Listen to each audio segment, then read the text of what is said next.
இன்றைக்கி அவல் புளியோதரை பண்ண போகிறோம். ஜெயிஸ்ட்டு தான் பண்ண போகிறேன். நான் வழக்கமெல்லாம் சாப்பிட தான் போகிறேன்.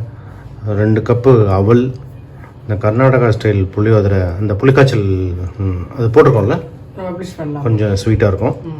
கொஞ்சம் வேர்க்கடலை, உப்பு கொஞ்சம், மஞ்சத்தூள் கொஞ்சம். ஆமாம், இது பண்ணுறதுக்காகவே இந்த புளியோதரை, இந்த புளிக்காய்ச்சல் காய்ச்சுவேன் நான். நல்லா இருக்கும் இந்த அவல் புளியோதரைக்கு. இந்த கெட்டி அவல் வந்து நல்லா வறுத்துக்கணும். ரொம்ப ஈஸி. சவுக்காக இருக்குமா? ஓரளவுக்கு. ஆமாம், இந்த சவுக்கு வறுத்தா கொஞ்சம் உதிரியாக வரும், அதுக்காக. ஓகே. இப்போ ரொம்ப வறுக்கணும்னா அந்த லேஸ் வெடிக்கிற சத்தம் கேட்குறது இல்லையா, போதும், அந்த அளவுக்கு இருந்தால் போதும். ஆஃப் பண்ணிடுறேன். நல்லா வறுத்துனதுக்கப்புறம் மிக்சியில் போட்டு கொஞ்சம் கொஞ்சமாக போட்டு பொடி பண்ணால் ஒரே லெவலாக இருக்கும். நிறைய போட்டு என்ன அடியில் மாவாடு, மேலே பொடி பொடியாக இருக்கும். அப்படி பரவாயில்லன்னா சலிச்சுக்கணும். இது வந்து எதுனா நமக்கு எப்படி டேஸ்ட் வேணுமோ அந்த மாதிரி நம்ம உடச்சிக்கலாம். என்ன ஒன்று என்னென்னா, நல்லா வறுத்துறப்ப நிறைய ஜலம் நிறைய விட்டுருணும். ஏன்னா இது வந்து அழுக்கு இருக்கும் கொஞ்சம். ஸோ அதனால் என்ன பண்ணணும்னா, இப்படி நல்லா இப்படி கையால் இது பண்ணிட்டு அப்படியே விட்டோம்னா மேடாக தெளிஞ்சிடும். டக்குன்னு ரொம்ப நேரம் இருக்கக்கூடாது. அப்படியே வச்சு கொட்டிடணும் நம்ம. அந்த ஜலத்தெல்லாம் கொட்டிட்டு இல்லையா, கொட்டிட்டு அப்புறம் அப்படியே வச்சிருவோம். ஒரு 10 மினிட்ஸ் வச்சிருந்தோம்னா நல்லா கொஞ்சம் சாஃப்ட் ஆகும். அதுக்காக ஒரு 10 மினிட்ஸ் வச்சா போறோம். அப்போ பண்ண வேண்டியதுதான். எண்ணெய் கடுகு போட்டிருக்கேன். இந்த வேர்க்கடலை கடுகுல அவசியம் இல்லை, இருந்தாலும் நல்லா இருக்கும். இந்த மாதிரி சாப்பிட்றதுக்கு அது கம்மியா இருக்கிறதுனால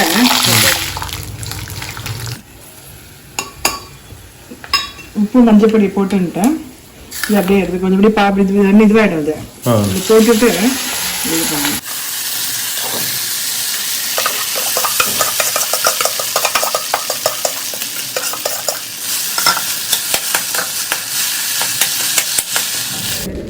இது என்னன்னா, இது ஈஸி. என்னன்னா யார் வேணா சமைச்சிடலாம். அது நமக்கே ஊருக்கு வெளில போகிற டயத்தில் இந்த புளிக்காய்ச்சல் பண்ணி வச்சுட்டு போயிட்டா பசங்களுக்கு கூட பண்ணிடுவாங்க.